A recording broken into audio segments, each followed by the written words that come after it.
Very good morning to you. Welcome along to Thursday morning's OTB AM. We're here with you as per usual until 10 o'clock this morning. It's a very busy and stacked studio, I have to say, this morning. Delighted to welcome back, as always, Johnny Ward. Johnny, good morning. What do you mean delighted to welcome back as always? I'm a peripheral kind of character perennial, on the show. yeah. Peripheral perennial. Part of the woodwork. You've You've got a bed underneath the desk there. You hit. I won't hear of it tonight. You'll sleep on the floor of your office. You were up early, Shane. I was up very early, yeah. 4:45 start. 4:45 start. The guys here work hard too. Colm, Boohig and Kathleen, McNamee, good morning. Hi Shane. Morning. Johnny, don't ever doubt your involvement in the show. If we won if we won the league, you'd have enough games to get a medal. Yeah. Was it Jeff Kenna? The media league. Oh yeah. Did Jeff Kenna have 9 games for Blackburn when they won the league? Oh, I don't know. Was it Jeff Kenna? 10, is it? You know, they subsequently changed that rule. They're kinder about it. Are they? Yeah, because players used to miss out very unfortunately. Quentin Unfortune. I see what you mean. Because he missed out. Misfortune. Oh, yeah, he missed out. Misfortune. Unfortunate not. Do you know? I'm just thinking of Monaghan early rising. Patrick Kavanagh, when he first came to Dublin, he walked. He walked to Dublin. He just walked. Like he was like, I'm going from Inniskeen in Monaghan to Dublin, but like quite a walk. It's quite a walk. Like so, you had it easy. At least I was in a vehicle. Yeah, you know that's not so bad. Making me feel bad now. Maybe I should have walked. Our next door neighbour during the old days of Connacht finals over in Roscommon used to get up in the morning, walk from Screen, which is like practically in Ballina, all the way to Roscommon and be there in time for 9 o'clock mass before the match. How long a walk is that? I mean, it's like an hour and a half drive-ish. That's ridiculous. Did the mass really help? No. Questionable. I did the Camino before. Probably just needed a little How long set does after that that. take? Camino de Santiago. We did 4 days. We did the last. You get the certificate if you do the last 100k. It's a 780 kilometre walk. The Camino France from Saint Jean Pied du Port to Santiago de You'd be Compostela. raging if you did the full 700k and people get a certificate for doing 100. Speaking of long walks, Oh, segue. the opposition goalkeeper last night, Shane Hannon, in your game, had a long walk to the shower afterwards because it's 3-3. It's the cup semi-final, Johnny. What are we talking about here? This guy, the presenter, your presenter, Monaghan Town, right? Versus did a Cavan whole Town last day's night. work Big one. yesterday, then drove up north for the game. What happened? It was a big one. You know what had happened, right? I was up front. I was in the number 10 role actually behind the main striker, doing a bit of running. Wasn't having the greatest game I've had, probably an average game I'd say. Wasn't happy with overall my performance. 3-3. We were 2-0 up at half time. We nearly were throwing this game away here. Heading to extra time, Johnny. Look, I didn't want to talk about this, but Colm, thank you for bringing it up. Missed the chance in the 88th minute to win it. What sort of chance? I was stretching and I tried to flick it past the keeper, but I was just too tired. I couldn't get there properly in time. Not fit enough. Not fit enough. And then 92nd minute, get the ball 30 yards out, take a nice touch past the defender. I look up, I'm thinking, feck it. You're having one here. I'm going to have one here. Belted it, curled into the top bins. Top corner. That's a 4-3 win. We didn't even have to have extra time. So didn't even mention that. to all the Cavan Town lads out there, commiserations, but it was actually a good It was game. important to mention, like, this is a day in the life of Shane Hannon. This is Very talented family, it has to be said. Well, listen, I mean, we've had it before, but well, listen. you obviously can play a bit. We're delighted, so congrats to all the town lads. We've a cup final to look forward to, so always fun. Yeah. So that I presume that's like Ulster Cup, then, is it? No, it's a Premier Cup in the Monaghan Cavan League. Oh, okay. Yeah. Okay. Yeah, so Monaghan Cavan is like the merge league and Merge League. Yeah. So any sign of a League of Ireland team to emerge? I'd love to see one, Johnny. Yeah. I'd love to see one in the area back again. But because I used to be a ball boy, as you know, in Monaghan United, with the cows in the background. It was one of those famous pitches. Go to Keegan. That's where we played last night. Actually, go to Keegan. Oh, lovely. Yeah.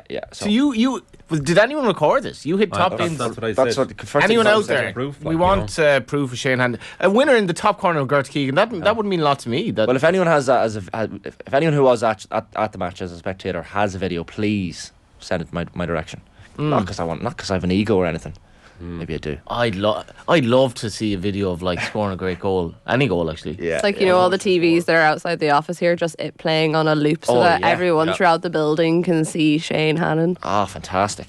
You never mentioned it like all morning. We've been here like all morning. You never mentioned Modest it. guy, I Johnny. like that. I like Modest that. guy, It was you know. a surprise in the running order for you. It was a little surprise. Yeah. I'd be all over it. Little nugget. Yeah. I'm on a scoring spree. My manager said to me before the match, "You're on a bit of a spree at the minute." Little as you know, I've scored in the last 8 games Wow. straight. So Johnny, I know where the onion bag is. Yeah. That's my phrase that I've come out with 1,000 times in this show.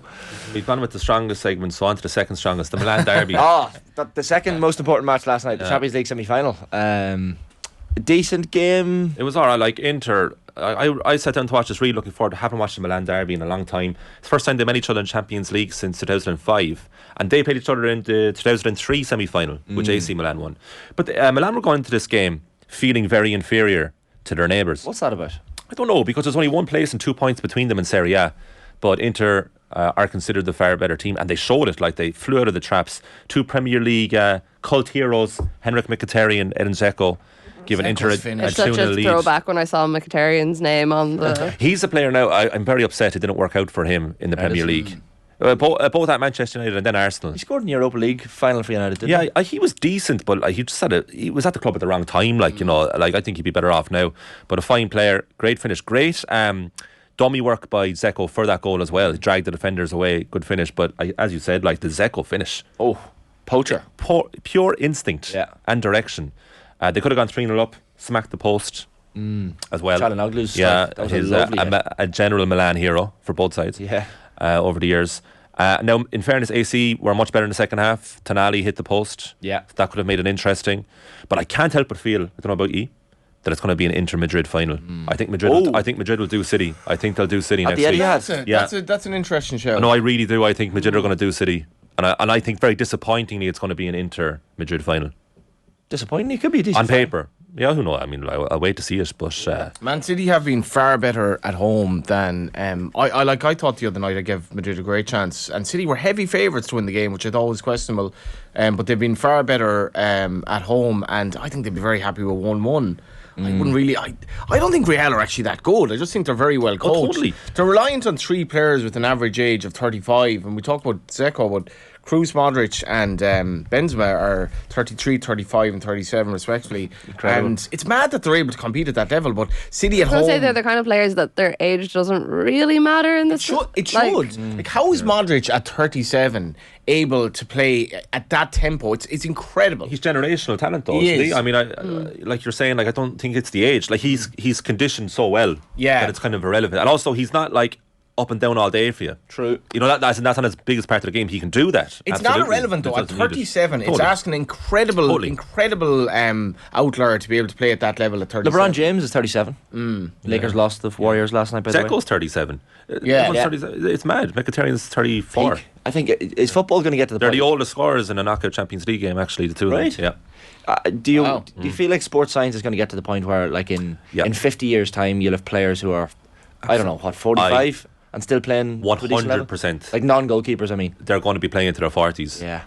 Look how fit these people are. Like, even look at the GAA. After the match, like, if they'd be taken off the top or whatever, like, the conditioning of these players, like, ridiculous. Compared to 20 years ago, where they just simply weren't. You know, you could just see that they didn't do any extra work in the gym. And you would say that for professional sport in England like 10 years ago. Look at the players' bodies. Like, they're just not anywhere near what they're like now. These people live like the perfect monk style life, where it's just football consuming all the time. I mean, there's no crack. I'd say the peak to play would have been about 20 years ago, where you would have made a bit of money, and you were also able to enjoy yourself. When we were younger, when we were collecting those stickers and stuff, I thought, footballers are real professional. I was listening to the Keith Tracy podcast that you recommended to me. I finished it on Talking Bollocks, and it was very, very good. Very, very good. It's 2 hours in duration. If you haven't listened, Colm recommended it to me, and I literally listened to it in 2 1-hour segments, and it was unbelievable, the stories from it. And there was one point where he was talking about the drinking sessions that they would have got up to at which was it, Blackburn, but he said that the drinking went on at, like, even as late as 2008, 2009, and I was thinking at that period footballers are ultra professional, but he was like, well, not fully. They were in the physio room and players were absolutely loaded. You know what, just waking up the next morning after a night out and going in and getting the physio, still drunk. I like Porrick Joyce after the Sligo win, just saying, lads, of course we'll enjoy it, you know. It's just been kind of treat them like human beings, adults. How did you celebrate last night? It was quite one last night, Johnny. Unfortunately, the midweek games don't lend themselves to the proper celebration. When's the final? We don't know yet. It'll be the next couple of weeks. Can we get a camera on it? We should actually, Actually, that'd be a good Your show. reporters as well. Yeah. Jesus, the pressure beyond then. It'd be a nice little AM day out, night out. Oh yeah. Yeah. We played need to take the stuff on the road, like, you know. True. The people want it. Sorry, can I just mention one thing before we move off the Milan derby? Thank you. The Martinez penalty incident. Oh wow, yeah. Did you see that? Did everyone see this? Like, that's what Steve McNamee said. In fact, wow, when the referee was walking and that's over. what I want to talk about is the reaction to it, right? So like, it looked like a penalty watching it live. Yeah. But the referee made the right decision. Then the ref's told, I think you need to go look at this. And fair play to the ref. He was like, actually, I got that wrong. Yeah. And then you watch it back and you're like, yeah, he did get it wrong. And he corrected it. Now, Phil Egan made the point this morning in the office, if that was in the Premier League, I bet you it wouldn't have been overturned. I bet you they would have been like, okay, we better keep calm and carry on. Too stubborn. Yeah. BT Sport, in the half-time break, I thought they focused too much on that incident alone and didn't talk about the football. And this is a running theme at the moment in analysis of games. People are obsessed with incidents and don't actually talk about the tactical nuance of a game. You know, obsessed with what actually happens. And the whole complaint at half time by Stephen Gerrard and everybody else in the studio was, why did the ref go to VAR? Yeah. But that's the whole point of VAR. He never even he didn't touch it. It was brilliantly used. I think everyone was happy with that decision. Unnamed LOI official, I was just DMing him on Instagram yesterday. He goes, with a bit of luck, the push comes to get VAR in eventually in the League of Ireland. I was like, I did not expect an official to say that, because I don't want VAR in the League of Ireland. Like, don't want VAR in the League of Ireland? No, because say like Shamrock Rovers and Bows, like on Friday, that was a game where VAR would have definitely helped Bows. But like, I like the fact that officials make the decisions. I like the fact that human error is still You wouldn't there. like it if Galway and United were in a promotion playoff. And absolutely irrelevant. No, why is that irrelevant? It doesn't matter. It's just like you can't pick like, oh, my club. It's like, I don't like VAR in general. I think it's taken the... What about goal line technology? Yeah, that's fine. I wonder, will it be implemented?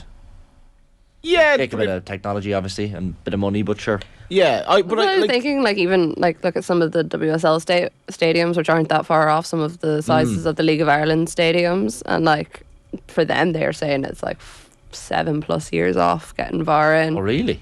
Yeah. Oh, like most of them are like, there's not a hope. There'll probably be more games in the men's side of things than there will be like in the clubs and Jesus, or in the on stadiums. paper you think it's such an easy thing to implement, but obviously I don't know what. Well, because you need like the cameras and you need the facilities to set up the cameras there, and then you also need somewhere to put the VAR. In the same way, you know, like the TMO has a room in rugby or whatever, you need someone to put them there. You need to make sure that all the technology works, and you need someone to oversee the technology on the day. Like, you say VAR, but there's actually 5 or 6 different people behind it. Yeah. But it's had so many iterations already, where now, like, we're at the stage where stuff is like let go probably too easily, and it's gone from one extreme to the other. I just like the old-fashioned way. Just let the referee decide. Let the linesman or lineswoman decide. If they get it wrong, they get it wrong. So what? Move on. Yeah. You must be delighted with Virgin Media's decision. I am, and like it was interesting the way when Virgin did Shamrock Rovers Bows, it did it relatively on the cheap. Like, and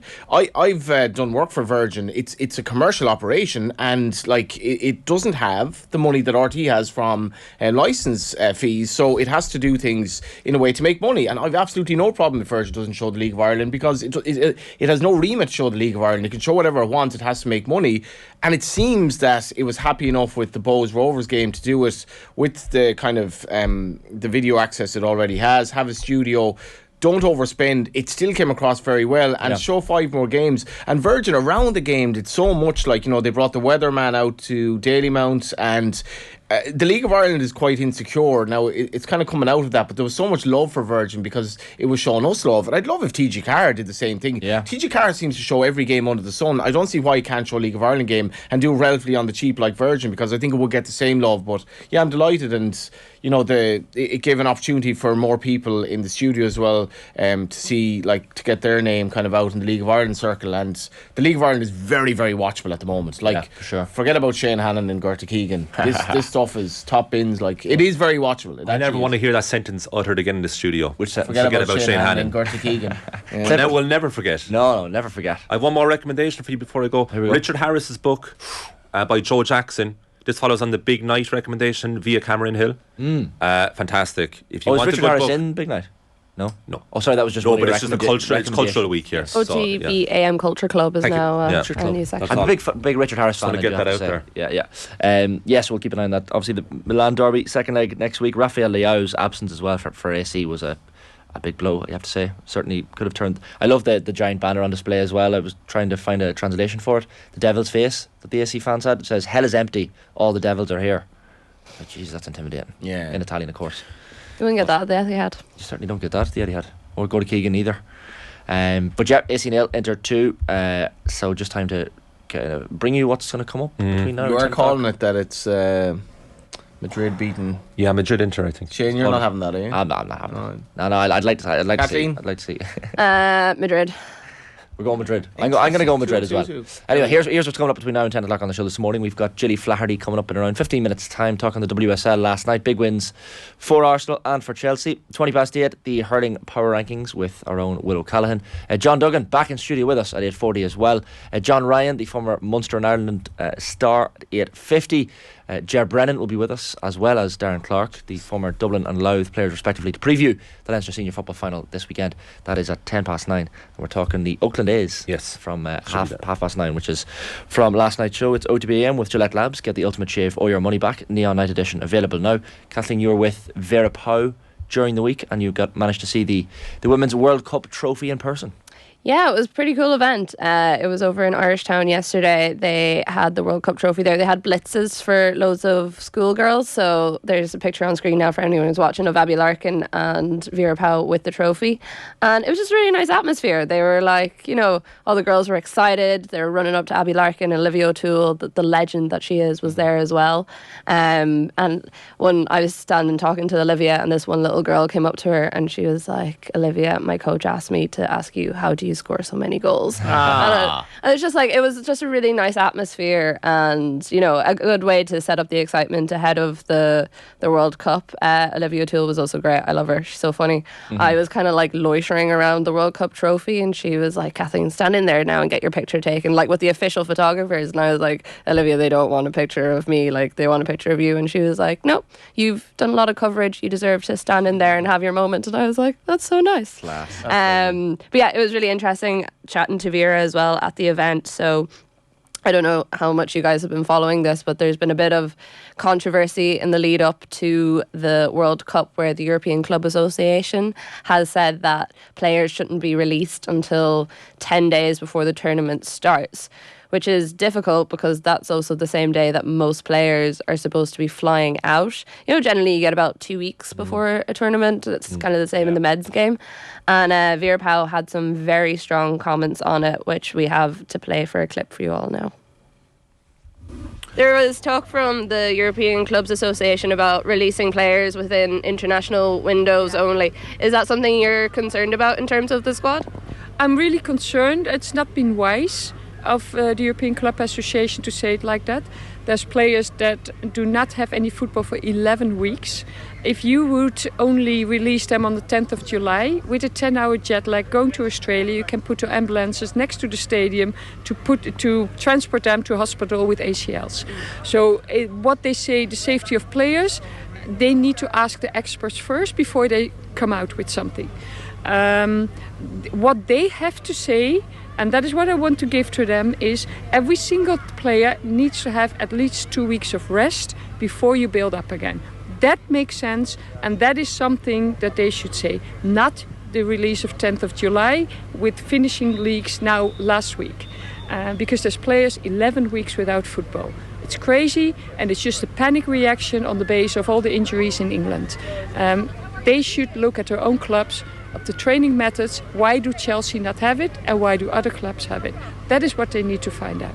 That's interesting. Vera never afraid to give her opinion. Yeah, definitely a woman who isn't afraid of making a statement. It is interesting because she does have a point in that, say, the championship is just finished up in England, and so take our players that are in Birmingham or London City Lionesses, your Louise Quinn, Lily Agg, they have no football now until the next international window. And it wasn't played in that clip, but she said a little bit later on that last week the FAI were forced to write to every single individual club of all the potential people who will be in the squad and just say, look, this is outlining, this is what we want to do with the squad, this is how your players are going to be treated, this is our plans. And she was like, normally you'd have conversations with the clubs anyways around those sort of things, but this just required that extra level when they're in the middle of their World Cup prep. Like she was saying that they're already shipping all their stuff out to Australia this week, which I was like, oh, that's mad. I keep thinking it's ages away, and then I realised that it's not actually that far away. So yeah, it's been interesting. She is very much of the opinion that this is just a knee-jerk reaction to the ongoing ACL crisis in the game. She mentioned Chelsea there. Emma Hayes has come out and she has said that, something does need to be done, but kind of didn't really lie down on either side of what that is. Personally, it doesn't make a whole lot of sense to me, especially for the European clubs who are, going to be dealing, or the European players who are going to be dealing with, jet lag. If you're sending them out 10 days before the tournament, they haven't had any football in several weeks. It does just sound like a recipe for a in my mind anyways. So it's during the off season, the pre-season for the clubs. Yeah. So why do they care when the players are sent off? I think they're thinking more of the top leagues necessarily than they are, say, something like the Championship. So the WSL still has another couple of rounds left to go. So they are going to have less time to chill ahead of the World Cup, and there still is another international window before they're let go for the official World Cup one. The way Ireland are playing Zambia and France. So I think that's part of it, but also I feel like that's the sort of thing where there has to be something better than saying to players you're only allowed to leave your club literally the day you have to fly or from your club's remit, the day you fly out to Australia. I can't imagine players like Katie McCabe are all that happy with that as a way of prepping for a World Cup. I know she'll probably be doing stuff herself, but as the captain of the team as well, I'm sure she probably wants to be in that atmosphere and, getting people together. So there's going to be nerves as well. It's our first World Cup. I'm talking about this specifically from an Ireland point of view. Yeah. But, there's going to be nerves. There's going to be players who have never played in front of those sort of crowds. Closest is probably the girls in England who have played in FA Cup finals and stuff. They're going to need that time to get their heads around everything. And, yeah, I don't know. I do get what the ECA are saying, and that there should be protections to players so that we don't have, say, a situation with the Men's World Cup where, that was in the middle of a season and it wasn't. A lot of players have said since then that they're absolutely wrecked and it's taken a big toll on their body and their mental health.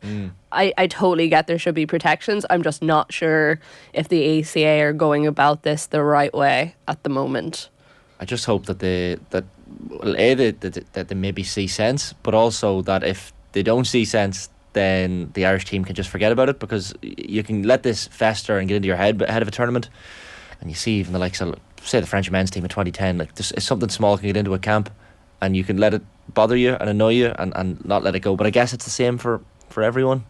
It's the only thing. Yeah, it is the same for everyone, but also because technically all the work that the ECA does with FIFA and international federations, it's all kind of based on understanding or memorandums of understanding. So they have a memorandum of understanding with FIFA, which is a signed document, but it's not 100% binding. It's kind of based on people's goodwill.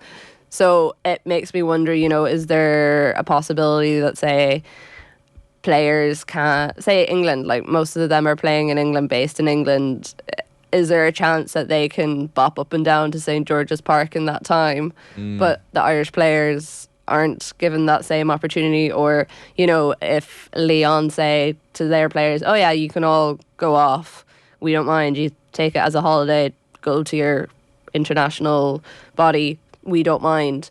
There is a little bit of room for disparity there depending on how a club reacts to it. So yeah, again, it's one of those things, I don't know how big of an impact it may or may not have. It strikes me as something that at the end of the day they're going to have to talk to the players and be like, well, what do you want?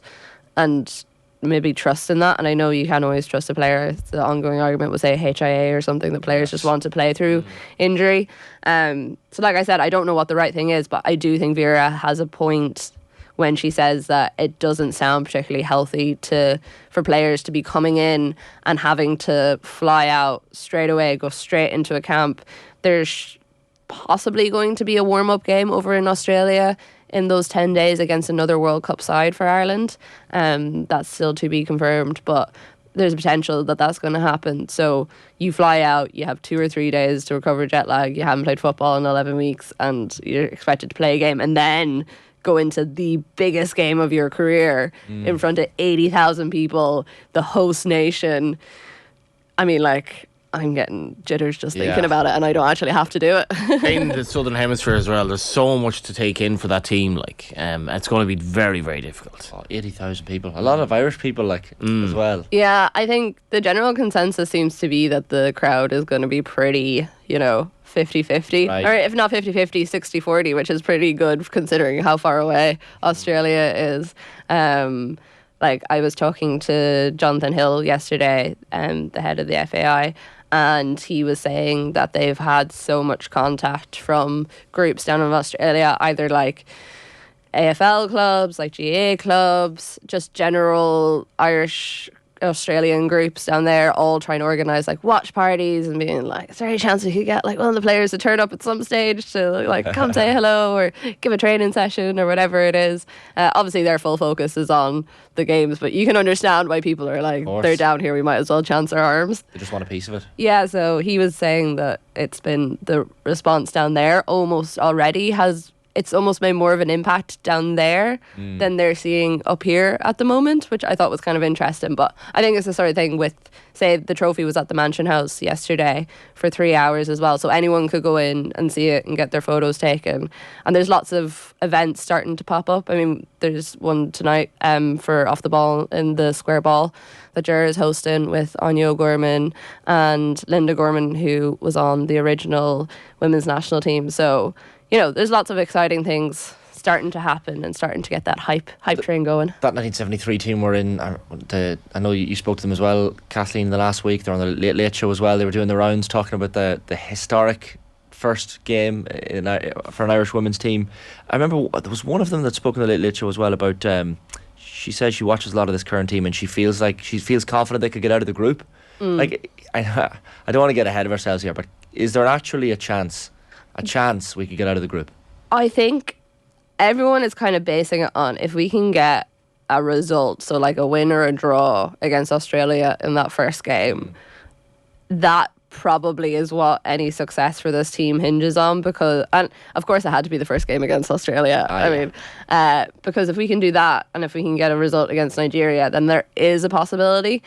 And also, chances are, if that happens, we'll be coming second in the group and probably facing England in the next round. Fantastic. Which would be, be pretty iconic if it did happen. It's interesting because I was asking Vera yesterday, I was like, I'm sure she's coached so many different teams, like lifting that trophy that you're standing beside now has probably always been a dream. And I was like, is there any chance we might see that in Australia? And she just shut it down straight away. I was kind of asking, being a bit funny, like, I don't really think there's a chance of it either. But it was almost like straight away she was like, no, that's not the aim of what we're going for. She was like, we're focused on the group. We are focused on that first game, getting a result and going from there. And there was no talking about anything else. How did they approach the game against Australia? I think they're going... Stop Sam Kerr. Yeah, stop Sam Kerr is probably going to be the main one. Like, this Australia team has been on a very similar journey to this Irish team in that they've had potential for so long and they haven't really been able to tap into it. And literally around the same time that Vera Pauw came into Ireland, Tony Gustavsson came into Australia and has slowly just been chipping away at the team and building the team that he wants in the same way that Vera's been doing it. And they're only, I would say, in the last 6 to 8 months starting to really hit their stride, which of course is great timing for us. We're delighted to see it. And there's real optimism in Australia that this team can, go all the way. So number one is going to be stopping Sam Kerr. But I also think if Ireland want to get something out of this group, we really need to sort out how we're going to attack, because we can't just depend. When they have someone like Sam Kerr, you have to assume that she is going to get a goal. And she's not the only... I mean, if Caitlin Ford is out at the moment, if she's fit again, she's also very, very nifty at getting a goal. There's a couple of options we need to shut down there, and I think we need to look at it as we can't just throw everyone behind the ball and hope that we don't concede. I think we need to sort out that front option. Leanne Kiernan back on the bench for Liverpool at the weekend. Hopefully, there's so few games left, but hopefully she gets a bit of playing time, because I really think she could be a good option. I do think we're getting closer. I definitely think the US games showed us that we're getting closer. It's just the finishing. We really need to sort that out. Shane, you wouldn't go in there and just give them a few pointers? I know, 30-yard top in. We'll take that against Australia, wouldn't we? First game, last minute. Any result will do, to be honest. We'll take a draw. You mentioned Caitlin Ford there. Nice segue into Arsenal last night in the WSL, Kathleen. It was a night of games being over by the first 20 minutes. Kind of boring, but because all of Arsenal's action was in the first half, wasn't it? Yeah, and then Chelsea as well were 2-0 up after 11 minutes and went on to win 6-0. So it was just, a general night for games being over very early. But great performance from Arsenal. Great to see Blackstenius get those 2 goals. And also very good to see Palova scoring as well. One of those players that when she signed, I was really excited for. Knew she wasn't going to be a first team player initially because of the team that we had. She came last summer. But one of those really exciting young talents. And then just with the way Arsenal's season has gone, they've been so dependent on these younger players. I mean, I looked at our bench for Wolfsburg, and I think out of the 5 players that were on there, 4 of them had never put on a senior jersey. That's the general level of injury that they have at the moment. Frida Manum as well has really stepped up. That she got her 2nd goal in 2 games there last night. But I think Brighton have been on a tiny bit of resurgence under Melissa Phillips, who was at London City Lionesses and nearly brought them to promotion into the WSL, and then weirdly left to go to Angel City a couple of weeks ago, and then turned up at Brighton again. So I'm not entirely sure what happened there, but she has brought them on a bit of a resurgence. So I didn't go into this match thinking it was going to be a complete easy walk. I thought Arsenal would win, but I didn't expect it to be quite as overwhelming as it was. Nice assist from Katie McCabe as well for Stina Blackstenius' first goal. Very classic Katie scrambling up the wing, and then just in over the top of Blackstenius' head. So what's Katie's role against Australia? Where does she play? Where does she play, or where do I want her to play? Two very different questions. If you're Stephen Kenny, right? Stephen Kenny just takes the job for the day from Vera Pauw. He's going to say to Katie McCabe, he's going to say to all the Irish players, we can actually beat these, but we're not going to play conservative for 90 minutes. So is she thinking we just have to stop Australia and hope that we nick one from a set piece, or I'm going around about, but because then you have to utilise Katie McCabe in an attacking sense and say you have to hurt them here, as opposed to we have to sit behind the ball for 90 minutes. Yeah, I think I would have said that Vera would have played conservatively, but then in the US they didn't play conservatively, and I know we didn't win the games, but the results were pretty good. If we had converted some of those blooming we had so many chances. It actually still irks me that we didn't manage to convert more of them.